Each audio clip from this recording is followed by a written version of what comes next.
Hey everyone, नमस्ते, welcome to law स्पाया। मेरा नाम आयुषी है और आज लॉ ऑन पॉइंट में हम लोग डिस्कशन करने वाले हैं on a very important legal update which is the new information technology amendment rules 2023, जिसे अभी मिनिस्ट्री ऑफ इंफॉर्मेशन टेक्नोलॉजी ने नोटिफाई किया है। नाउ आईटी अमेंडमेंट रूल्स क्या है? आईटी अमेंडमेंट रूल्स एक तरह के अमेंडमेंट है और ये अमेंडमेंट किसके अंदर लाया गया है? ये अमेंडमेंट लाया गया है under the information technology intermediary guidelines and digital media ethics code 2021, जिसे हम लोग शॉर्ट में बोलते हैं इंटरमीडियरी गाइडलाइंस। तो ये इंटरमीडियरी गाइडलाइंस के अंदर आता है आईटी अमेंडमेंट रूल्स 2023। ठीक है, तो मतलब क्या हुआ इसका कि इंटरमीडियरी गाइडलाइंस को अमेंड किया गया है और ये अमेंडमेंट किसके थ्रू किया गया है? आईटी अमेंडमेंट रूल्स 2023 के। तो ये जो इंटरमीडियरी गाइडलाइंस है ये 2021 में भी न्यूज़ में थी, क्योंकि तब ये रूल्स नोटिफाई हुए थे, मतलब इन गाइडलाइंस को नोटिफाई किया गया था। फिर ये 2022 में भी न्यूज़ में थी, क्योंकि कुछ अमेंडमेंट्स तब भी लाए गए थे 2022 में। अब ये फिर से 2023 में न्यूज़ में क्यों है? क्योंकि फिर से इसमें अमेंडमेंट्स लाए गए हैं, which is the IT amendment rules 2023। तो इससे क्या पता चलता है? इससे ये पता चलता है कि ये टॉपिक बहुत ज़्यादा इंपॉर्टेंट है from exam point of view. ठीक है, नाउ ये जो आईटी अमेंडमेंट रूल्स हैं इनको किसने नोटिफाई किया है? इनको नोटिफाई किया है ministry of electronic and information technology ने। ठीक है, तो इस मिनिस्ट्री को ये पावर कहाँ से आई कि वो इस तरह के रूल्स बना पाए? तो ये पावर्स उसको मिलती है under section 87 of the information technology act 2000। अब ये जो सेक्शन 87 है वो एम्पावर करता है किसको? सेंट्रल गवर्नमेंट को एम्पावर करता है कि वो ऐसे रूल्स बना पाए जिससे कि इंफॉर्मेशन टेक्नोलॉजी एक्ट 2000 बेहतर तरीके से इम्प्लीमेंट हो पाए। ठीक है, so for the better implementation of information technology act central government को पावर दी गई है रूल्स बनाने की। तो जो ये जो माइटी है या ministry of electronic and information technology है, ये क्या हुई? ये सेंट्रल गवर्नमेंट की मिनिस्ट्री हुई and therefore it gets its power from section 87 to make these rules, मतलब आईटी अमेंडमेंट रूल्स और इंटरमीडियरी गाइडलाइंस दोनों। तो ये जो अमेंडमेंट है एक्चुअली में ये क्या बोलता है? तो ये अमेंडमेंट बेसिकली दो बातें बोलता है, अगर हमें ब्रीफ में समझना हो तो। पहली बात ये बोलता है कि जो सेंट्रल गवर्नमेंट है वो एक फैक्ट चेक अथॉरिटी बनाएगी। ठीक है, और ये फैक्ट चेक अथॉरिटी क्या करेगी? ये फॉल्स, मिसलीडिंग, फेक इन्फॉर्मेशन को चेक करेगी।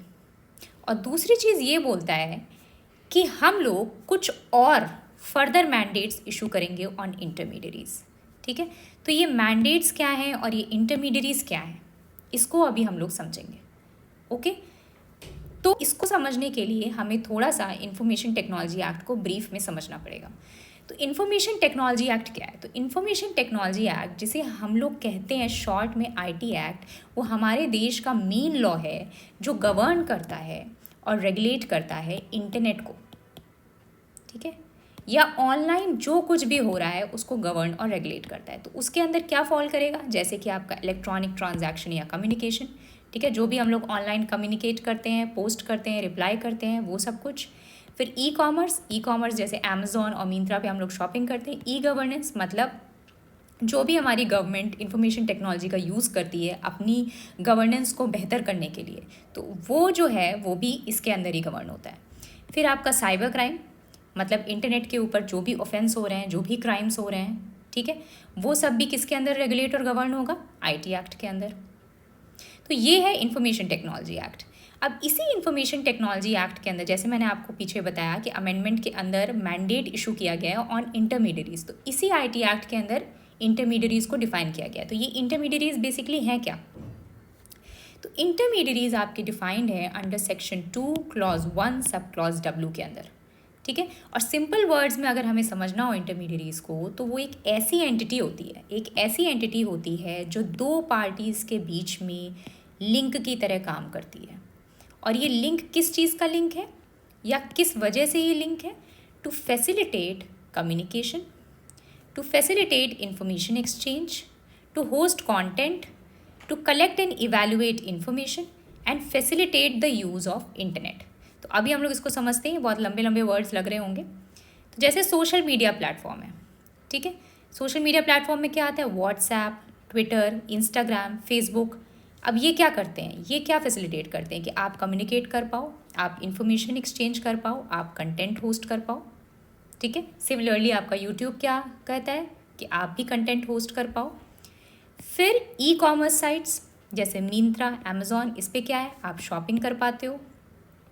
ठीक है, फिर आपके सर्च इंजन्स हैं गूगल, ब्लिंग, ठीक है, ये क्या इंश्योर करते हैं कि अगर आप कुछ भी सर्च कर रहे हो इनके ऊपर, ठीक है, यहाँ पर आप जाके कुछ भी सर्च करते हो तो वो क्या करते हैं, पूरे वेबसाइट्स से, सारे वेब से वो इन्फॉर्मेशन को कलेक्ट करते हैं, इवैल्यूएट करते हैं और आपके सामने प्रेजेंट कर देते हैं, ठीक है।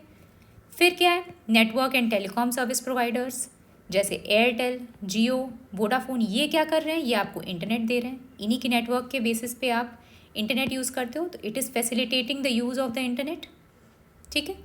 फिर आपके क्लाउड सर्विस प्रोवाइडर्स हैं जैसे आई क्लाउड, गूगल क्लाउड, ये क्या आपको दे रहे हैं सर्विस कि आपको कोई भी अपनी इन्फॉर्मेशन सेव करनी है, ठीक है, कोई भी डिजिटल इन्फॉर्मेशन, कोई भी फाइल है, कोई इमेज है, कुछ भी है, आपको सेव करना है तो आप क्लाउड पे जाके सेव कर सकते हो। आपको हार्ड डिस्क की या फिर अपने कंप्यूटर पे सेव करने की ज़रूरत नहीं है, आप ऑनलाइन अपलोड कर सकते हो उसको, और फिर जब भी आपको यूज़ करना आप उसे डाउनलोड कर लो। तो ये सारी जितनी भी एंटिटीज़ हैं आपकी, ये सब हैं इंटरमीडियरीज, ठीक है, क्योंकि ये क्या कर रही हैं, दो पार्टीज़ के बीच में लिंक प्रोवाइड कर रही हैं। अब मैं आपको एक छोटा सा एग्जांपल देती हूँ इसका। मान लो मैं ये वीडियो बना रही हूँ और आप मेरी वीडियो देख रहे हो, तो ये कहाँ हो रहा है, कौन सा प्लेटफॉर्म है, यूट्यूब, ठीक है। तो यूट्यूब क्या कर रहा है, यूट्यूब एक इंटरमीडियरी है जो आपको एक माध्यम दे रहा है, एक मीडियम दे रहा है, जहाँ पर आप कंटेंट को अपलोड भी कर सकते हो और सामने वाला उसे कंज्यूम भी कर सकता है। तो दो पार्टीज़ यहाँ कौन सी हो गई, एक जो अपलोड कर रहा है, दूसरा जो कंज्यूम कर रहा है, और इंटरमीडियरी कौन हो गया, उनके बीच का लिंक कौन हो गया, यूट्यूब।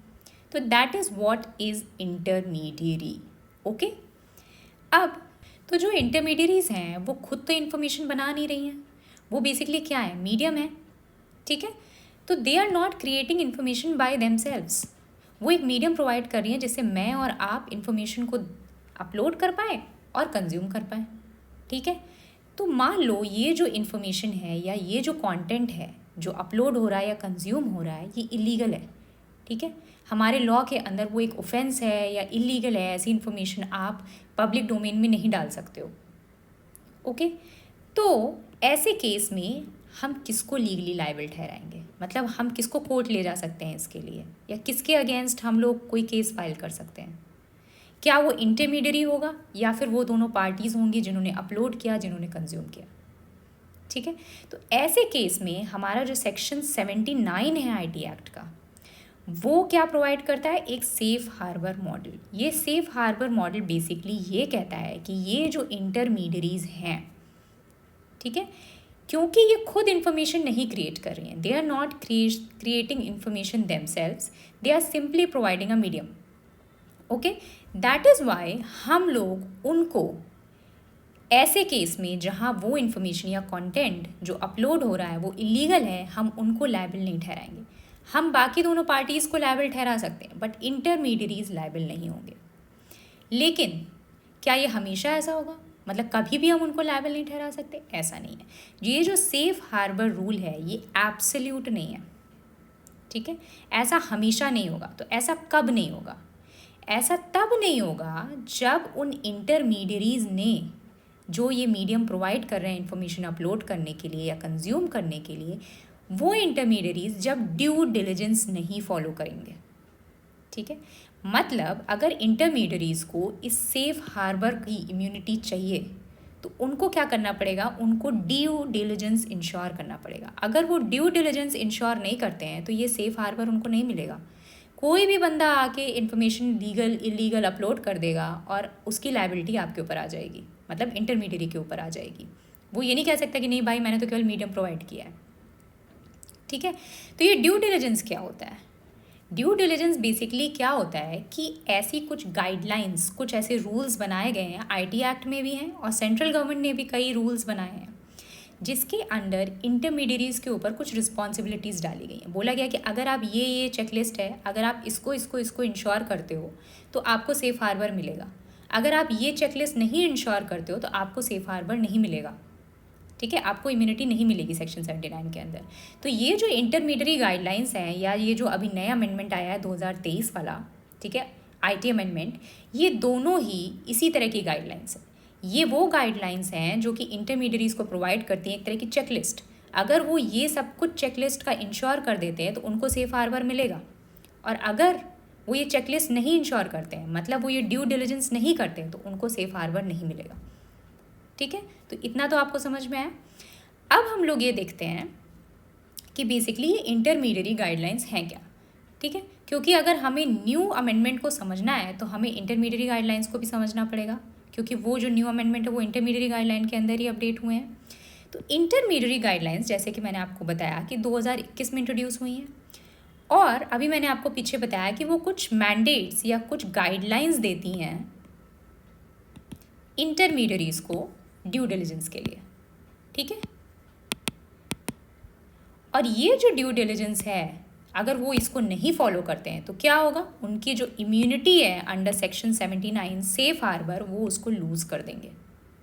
ओके, अब कुछ मैंडेट्स क्या हैं वो हम लोग समझ लेते हैं, क्योंकि इन मैंडेट्स के अंदर ही वो जो नया आईटी अमेंडमेंट आया है उसने इसी मैंडेट के अंदर अपना मैंडेट ऐड किया है। ठीक है, तो कुछ मैंडेट्स क्या हैं, जैसे कि अगर मान लो कोई भी इंफॉर्मेशन थर्ड पार्टी होस्ट करती है, ठीक है, और वो इन्फॉर्मेशन उस चेकलिस्ट जो दी गई है उसके अंदर वो इन्फॉर्मेशन किसी भी तरीके से इलीगल है या कोई भी उसमें इशू है जो उस चेकलिस्ट के अंदर फॉल करता है, तो इनको क्या इंश्योर करना है, इनको ये इंश्योर करना है कि उस तरह की इन्फॉर्मेशन उनके प्लेटफॉर्म पे ना होस्ट हो। ठीक है, दूसरी चीज़ क्या है कि उनको ग्रीवांस ऑफिसर अपॉइंट करना है to resolve complaints by people. मान लो हमारे जैसे लोग, हमारे और आपके जैसे लोग, कोई कंप्लेंट है उनको किसी भी कंटेंट से, ठीक है, तो वो क्या कर सकते हैं, उस सोशल मीडिया प्लेटफॉर्म पे जाके अपनी कंप्लेंट इशू कर सकते हैं कि भाई मेरे को ये दिक्कत है इस कंटेंट से, तो आपको एक ग्रीवांस ऑफिसर अपॉइंट करना पड़ेगा उस कंप्लेंट को रिजॉल्व करने के लिए। फिर क्या है, चीफ कंप्लायंस ऑफिसर अपॉइंट करना पड़ेगा। और अगर कोर्ट या गवर्नमेंट किसी पर्टिकुलर केस में, किसी वैलिड लीगल केस में वो कोई ऑर्डर इशू करती है इन प्लेटफॉर्म्स को, इन इंटरमीडियरीज को, तो आपको इंश्योर करना है कि आप उस ऑर्डर को फॉलो करो। ओके, तो ये जो पहला वाला मैंडेट है ना, जो ये कह रहा है कि जो इन्फॉर्मेशन है जो थर्ड पार्टी होस्ट कर रही है आपके प्लेटफॉर्म के ऊपर, इंटरमीडियरी के प्लेटफॉर्म के ऊपर, वो आपको इंश्योर करना है कि वो किसी तरह से इलीगल ना हो या चेकलिस्ट के अंदर ना फॉल करे। ठीक है, तो इसको हम लोग थोड़ा सा और डिटेल में देखेंगे, बिकॉज इसी मैंडेट के अंदर नया वाला अमेंडमेंट ऐड हुआ है। तो ये जो पहला वाला मैंडेट है ना वो फॉल करता है रूल 3 सब रूल 1 के अंदर, और इस रूल 3 सब रूल 1 के अंदर क्लॉज है वी। ठीक है, ये जो वी है वो ये कहता है कि इंटरमीडियरी को ऐसे रीजनेबल एफर्ट्स करने पड़ेंगे कि जो उसके यूज़र्स हैं वो किसी ऐसी इंफॉर्मेशन को host, display, upload, modify, publish, transmit, store, update या शेयर ना करें जो डिसीव या मिसलीड करती हो कंज्यूमर्स को about the origin of the message, जो नोइंगली एंड इंटेंशनली कम्युनिकेट करती हो एनी मिस इन्फॉर्मेशन, जो नोइंगली एंड इंटेंशनली कम्युनिकेट करती हो कोई ऐसी इन्फॉर्मेशन जो फॉल्स हो या अनट्रू हो, जो नोइंगली एंड इंटेंशनली कम्युनिकेट करती हो ऐसी इन्फॉर्मेशन जो कि मिसलीडिंग हो नेचर में। ठीक है, तो इन शॉर्ट क्या मतलब हुआ, फेक न्यूज़ या मिस इन्फॉर्मेशन, मतलब पॉपुलरली हम उसको फेक न्यूज़ या मिस इन्फॉर्मेशन के नाम से जानते हैं। तो ऐसी किसी भी इन्फॉर्मेशन को इंटरमीडियरी को ये इंश्योर करना है कि यूज़र्स ना उसे होस्ट करें, ना डिस्प्ले करें, ना अपलोड करें, ना पब्लिश करें, ना मॉडिफाई करें, ना ट्रांसमिट करें, ना स्टोर करें, ना अपडेट करें, ना शेयर करें। ठीक है, तो ये मैंडेट दिया गया है। और मान लो कोई ऐसी इन्फॉर्मेशन को, जो मैंने ऊपर आपको बताया फेक न्यूज़ या मिस इन्फॉर्मेशन को, अगर कोई हमारे जैसा व्यक्ति, मतलब हमारे और आपके जैसा व्यक्ति कंप्लेंट फाइल करता है टू रिमूव इट, ठीक है, कि हम नहीं चाहते कि ये इन्फॉर्मेशन आए ऑनलाइन या पब्लिक डोमेन में रहे बिकॉज ये फेक है, तो ऐसे केसेस में ये मैंडेट दिया गया है कि आपको 72 आवर्स के अंदर उस रिक्वेस्ट को रिजॉल्व करना होगा। ओके, नाउ ये जो मैंडेट है आपका फेक न्यूज़ या मिस इन्फॉर्मेशन का, इसी में नया वाला अमेंडमेंट ऐड कर दिया गया है। तो ये नया वाला अमेंडमेंट क्या बोलता है, ये नया वाला अमेंडमेंट ये बोलता है कि चलो ठीक है, तुम अपनी तरफ से तो रीजनेबल एफर्ट्स कर ही रहे थे फेक न्यूज़ को हटाने वटाने के लिए, अब क्या होगा, मान लो ऐसी कोई फेक न्यूज़ है जो सेंट्रल गवर्नमेंट से रिलेटेड है, ठीक है, तो उस केस में ये होगा कि हम क्या करेंगे, एक फैक्ट चेक यूनिट बनाएंगे। मैंने आपको पीछे बताया ना, सेंट्रल गवर्नमेंट एक फैक्ट चेक यूनिट बनाएगी, तो फैक्ट चेक यूनिट जो बनाएगी गवर्नमेंट, उसका ये काम होगा कि वो ऐसी इन्फॉर्मेशन को जो फेक, फॉल्स, मिसलीडिंग है और सेंट्रल गवर्नमेंट से रिलेटेड है, ठीक है, उसको आइडेंटिफाई करेगी। तो मतलब कोई भी फेक, फॉल्स, मिसलीडिंग इन्फॉर्मेशन को आइडेंटिफाई नहीं करेगी। कोई भी ऐसी फेक, फॉल्स, मिसलीडिंग इन्फॉर्मेशन जो सेंट्रल गवर्नमेंट से रिलेटेड है उसको आइडेंटिफाई करेगी वो। और आइडेंटिफाई करने के बाद क्या करेगी, वो इंटरमीडियरी को इन्फॉर्म करेगी। मतलब जिस भी इंटरमीडियरी के मीडियम पर वो इन्फॉर्मेशन होगी उसको इन्फॉर्म करेगी कि भाई तुम इस इन्फॉर्मेशन को हटा दो। तो अगेन अब क्या होगा कि इंटरमीडियरी को फिर से ये एफर्ट करना पड़ेगा कि उस इन्फॉर्मेशन को वो ना होस्ट होने दे, उस इन्फॉर्मेशन को वो ना शेयर होने दे, ना अपलोड होने दे, ठीक है। तो अभी तक क्या था, इंटरमीडियरी को अपने आप सारा काम करना था। अब क्या है कि सेंट्रल गवर्नमेंट के इन्फॉर्मेशन से रिलेटेड अगर कोई फेक या मिसलीडिंग इन्फॉर्मेशन होती है तो उसको फैक्ट चेक यूनिट को फॉलो करना पड़ेगा। मतलब फैक्ट चेक यूनिट उसको आइडेंटिफाई करके बताएगी कि भाई ये चीज़ गड़बड़ है, इसको तुम हटाओ। तो अपने आप जो तुम कर रहे थे तुम करो, बट हम जब तुम्हें बताएं तो वो भी तुमको करना पड़ेगा। और अगर तुमने वो अगेन नहीं किया तो क्या होगा, जो तुम्हारा सेफ हार्बर है, जो तुम्हारा सेफ हार्बर है वो तुम्हारा चला जाएगा अंडर सेक्शन 79, ठीक है। तो अभी तक क्या हुआ है कि सेंट्रल गवर्नमेंट ने बात की है फैक्ट चेक यूनिट बनाने की या उसको नोटिफाई करने की, बट बनाई नहीं है। तो अभी वो नोटिफाई करेगी। और उसको कौन नोटिफाई करेगा, mighty, ministry of electronics and information technology. तो अब उस नोटिफिकेशन का हम लोग इंतज़ार कर। तो क्रिटिसिज्म बेसिकली ये है कि जो फैक्ट चेक अथॉरिटी सरकार बनाने वाली है, ठीक है, तो जब इसके ड्राफ्ट रूल्स आए थे, मतलब ये जो न्यू आईटी अमेंडमेंट हुआ है 2023 वाला, इससे पहले ड्राफ्ट रूल्स पब्लिश किए गए थे पब्लिक कमेंट्स के लिए, ठीक है। तो उसमें ये कहा जा रहा था कि प्रेस इंफॉर्मेशन ब्यूरो को हम लोग फैक्ट चेक अथॉरिटी बनाएंगे। तो आप किसी को भी फैक्ट चेक अथॉरिटी बना लो, मतलब गवर्नमेंट किसी को भी फैक्ट चेक अथॉरिटी बना ले, अगर वो गवर्नमेंट अपॉइंट कर रही है उसको, ठीक है, अपनी ही इन्फॉर्मेशन को जज करने के लिए, मतलब सेंट्रल गवर्नमेंट की इन्फॉर्मेशन को जज करने के लिए गवर्नमेंट अपनी ही फैक्ट चेक अथॉरिटी बना रही है। तो इसका क्या मतलब हुआ, इसका ये मतलब हुआ that you are becoming a जज इन योर ओन कॉज। इसका लैटिन जो टर्म है वो है नेमो जुडेक्स इन क्वाजा सुआ, ठीक है। तो इसका क्या मतलब हुआ, इसका बेसिकली ये मतलब हुआ कि मान लो कि कोई केस होता है, ठीक है, जहाँ पर आपने कुछ इलीगल काम किया है और उस इलीगल काम वाले केस को जज कौन कर रहा है कि आपने इलीगल किया है कि लीगल किया है, आप खुद ही जज कर रहे हो, ठीक है। तो आप जब खुद उस केस को जज करोगे तो क्या पॉसिबिलिटी हो सकती है, दो पॉसिबिलिटी हो सकती है।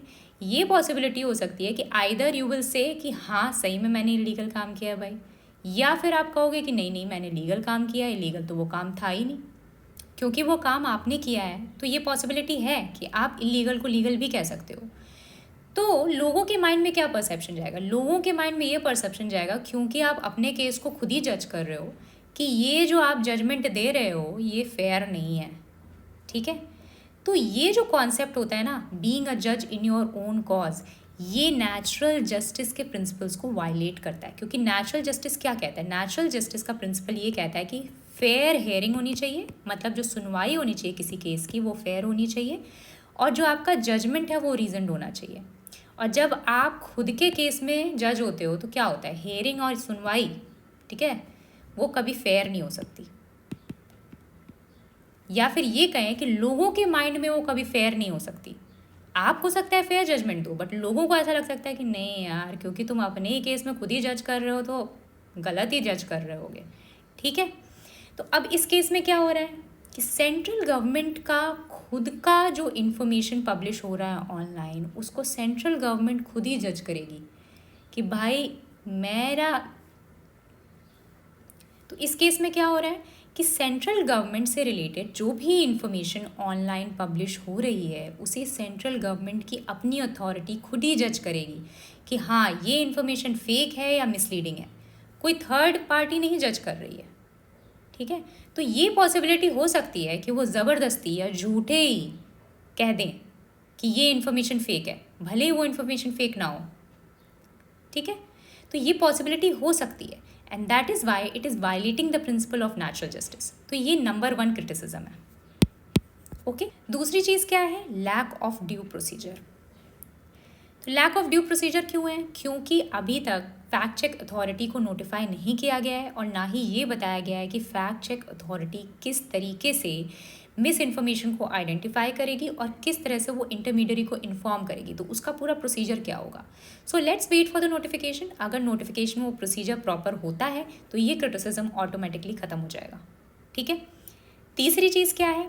तीसरी चीज़ है section 69A of IT act. अब ये जो 69A है IT एक्ट का, वो सेंट्रल गवर्नमेंट को ये पावर देता है कि वो चाहे तो कुछ इन्फॉर्मेशन को ब्लॉक कर सकती है। तो ये इन्फॉर्मेशन बेसिकली क्या है? ये वो इन्फॉर्मेशन है जो आर्टिकल 19 क्लॉज 2 के अंदर, ठीक है, जो रीजनेबल रिस्ट्रिक्शंस है ना freedom of speech and expression की, उसके अंदर की जो रीजनेबल रिस्ट्रिक्शंस हैं, सेम वही चीज़, वही लैंग्वेज यूज़ की गई है 69A के अंदर। तो अगर उन रीजनेबल रिस्ट्रिक्शंस के अंदर आपका इंफॉर्मेशन फॉल करता है तो गवर्नमेंट चाहे तो ऑनलाइन उस तरह की जो भी इंफॉर्मेशन है उसको ब्लॉक कर सकती है। और उसको ब्लॉक करने के लिए उसको क्या है, प्रॉपर प्रोसीजर फॉलो करना पड़ेगा। 69A के करस्पॉन्डिंग रूल्स बनाए गए हैं जिसमें ये मेंशन्ड है कि आपको कैसे उस इंफॉर्मेशन का प्रोसीजर फॉलो करना है, कि आपको कैसे उस इंफॉर्मेशन को ब्लॉक करने के लिए प्रोसीजर फॉलो करना है। ठीक है, तो 69A आपके पास ऑलरेडी अवेलेबल है। आप 69A की हेल्प से इंफॉर्मेशन को ब्लॉक कर सकते हो। ठीक है, तो आपको ये नए रूल्स बनाने की कोई ज़रूरत नहीं थी। आप 69A के अंदर इशू कर देते नोटिस इंटरमीडियरी को और इन्फॉर्मेशन ब्लॉक कर देते। ठीक है, आप उसमें प्रॉपर उसके रूल्स भी मेंशन्ड है, आप उसको फॉलो करके ब्लॉक कर सकते थे। तो आपको ये नए रूल्स बनाने की क्या ज़रूरत है कि हम एक फैक्ट चेक अथॉरिटी बनाएंगे and etcetera etcetera. There is 69A available for you. ठीक है, तो ये क्रिटिसिज्म हो गया तीसरा। चौथा क्रिटिसिज्म क्या है? चौथा क्रिटिसिज्म बेसिकली ये बोलता है कि आपने जो ये फैक्ट चेक अथॉरिटी बनाई है to check misleading false information, ये वायलेट कर रहा है Shreya Singhal versus Union of India के जजमेंट को। अब इस केस में सुप्रीम कोर्ट में 66A of information technology act को चैलेंज किया गया था। ठीक है, और इस केस में सुप्रीम कोर्ट ने ये साफ साफ बोला था कि किसी भी तरह की स्पीच या एक्सप्रेशन, भले वो ऑनलाइन क्यों ना हो, ठीक है, आपको अगर उसको रिस्ट्रिक्ट करना है तो वो 19(2) के रीजनेबल रिस्ट्रिक्शंस के अंदर फॉल करना चाहिए। मतलब वो जो ग्राउंड है जिसके बेसिस पे आप रिस्ट्रिक्शन लगा रहे हो या ब्लॉक कर रहे हो उस इन्फॉर्मेशन को, इट शुड फॉल अंडर 19(2). अगर वो 19(2) के अंदर स्ट्रिक्टली नहीं फॉल करता है तो वो ब्लॉकेज या वो रिस्ट्रिक्शन अनरीजनेबल होगा, वो वायलेट करेगा freedom of speech and expression को। ठीक है, उसी बेसिस पे ये बोला जा रहा है कि ये जो फैक्ट चेक अथॉरिटी आप बना रहे हो मिसलीडिंग इन्फॉर्मेशन या मिस इन्फॉर्मेशन को हटाने के लिए, क्या ये एक्चुअली में आर्टिकल 19(2) के रिस्ट्रिक्शन के अंदर फॉल करेगी? कैसे फॉल कराओगे आप 19(2) के अंदर इसको? ठीक है, तो ये हो गया आपका चौथा रिस्ट्रिक्शन। पांचवा क्रिटिसिज्म क्या है कि आपने प्रेस सेंसरशिप के एम्बिट को ब्रॉडन कर दिया है। तो बेसिकली क्या सीन है कि जो हमारी प्रेस है उसको मिला हुआ है फ्रीडम अंडर आर्टिकल 19, ठीक है, जो कि है freedom of speech and expression. तो मतलब कि जो फ्रीडम ऑफ प्रेस है वो भी फंडामेंटल राइट है, वो भी एक तरह का फ्रीडम ऑफ स्पीच और एक्सप्रेशन है। ठीक है, तो देयरफॉर अगर आपको प्रेस को रिस्ट्रिक्ट करना है या फिर प्रेस ने कोई चीज़ पब्लिश की है, जैसे किसी न्यूज़पेपर ने कोई न्यूज़ आर्टिकल पब्लिश किया है, अगर आपको उसके ऊपर ब्लॉकेज लगाना है, उसके ऊपर रिस्ट्रिक्शन लगाना है, चाहे ऑनलाइन या ऑफलाइन, तो आपको क्या करना होगा, ये इंश्योर करना होगा कि वो जो रिस्ट्रिक्शन है वो फॉल करे आर्टिकल 19(2) के अंदर। अगर आर्टिकल 19(2) के रिस्ट्रिक्शंस के अंदर वो नहीं फॉल करता है तो वो अनरीजनेबल हो जाएगा, वो वायलेट करेगा फिर फंडामेंटल राइट्स को। ठीक है, तो प्रेस सेंसरशिप बेसिकली क्या होता है? जब आप प्रेस के फ्रीडम पे रिस्ट्रिक्शन लगाते हो, ठीक है, वो चाहे रीजनेबल हो चाहे अनरीजनेबल हो, जब आप उसके ऊपर रिस्ट्रिक्शन लगाओगे, उसको रोकोगे कुछ भी पब्लिश करने से, ब्लॉक कर दोगे उसकी चीज़ों को, तो वो कहलाएगी प्रेस सेंसरशिप। तो यहाँ आप क्या हो रहा है, यहाँ ये हो रहा है कि ऑनलाइन मान लो कोई भी व्यक्ति कोई इन्फॉर्मेशन पब्लिश करता है तो उसमें न्यूज़पेपर्स भी आ जाएंगे, उसमें न्यूज़ वाले भी आ जाएंगे।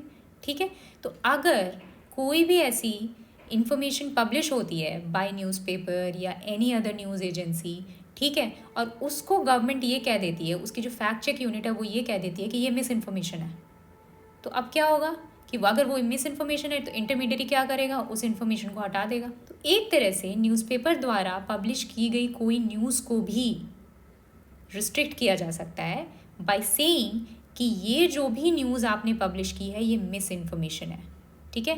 ये सेंट्रल गवर्नमेंट से रिलेटेड जो भी इन्फॉर्मेशन आपने पब्लिश की है ये गलत है, ये फेक है। तो आप क्या कर रहे हो, आप 19(2) के बाहर चले जा रहे हो। आप 19(2) में तो रिस्ट्रिक्शन मेंशन नहीं है। अब 19(2) के बाहर आप जाके कह रहे हो कि अब मिस इन्फॉर्मेशन होगी तो भी हम सेंसरशिप लगा देंगे, तो भी हम रिस्ट्रिक्ट कर देंगे। तो अगेन ये भी क्रिटिसिज्म है। Okay, so these are the main 5 criticisms of this amendment. तो अब इसका सोल्यूशन क्या है? इसके सोल्यूशन ये हो सकता है कि आप 69A से ही स्टिक रहो ना। 69A में तो आपको पावर दी ही हुई है कि आप कंटेंट को ब्लॉक कर सकते हो 19(2) के बेसिस पे। बाकी अगर कोई मिस इन्फॉर्मेशन होती है, कुछ भी होती है, तो रूल 3 सब रूल 2V के अंदर पहले से ही जो आपने अर्लियर मैंडेट के अंदर उनको पावर दे ही रखी है इंटरमीडियरीज को कि वो चेक करें इन्फॉर्मेशन को। अगर मिस इन्फॉर्मेशन हो तो इंश्योर करें कि वो हटाएं उसको, ठीक है। अब उसके आगे आप क्या कर सकते हो? उसके आगे आप इंटरमीडियरी के ऊपर एक और मैंडेट लगा दो कि आप जैसे ग्रीवांस ऑफिसर अपॉइंट कर रहे हो, जैसे कंप्लायंस ऑफिसर अपॉइंट कर रहे हो, उसी तरह से आप एक personal fact check authority appoint कर लो, या फिर एक कॉमन फैक्ट चेक अथॉरिटी बना ले सारे इंटरमीडियरीज, ठीक है, और उसके पास चले जाएं। मतलब एक सेल्फ रेगुलेटरी बॉडी, ना कि गवर्नमेंट द्वारा इम्पोज की हुई बॉडी। तो ये इसका एक बेटर सोल्यूशन हो सकता है। तो ये था overall about the new information technology amendment rules, ठीक है।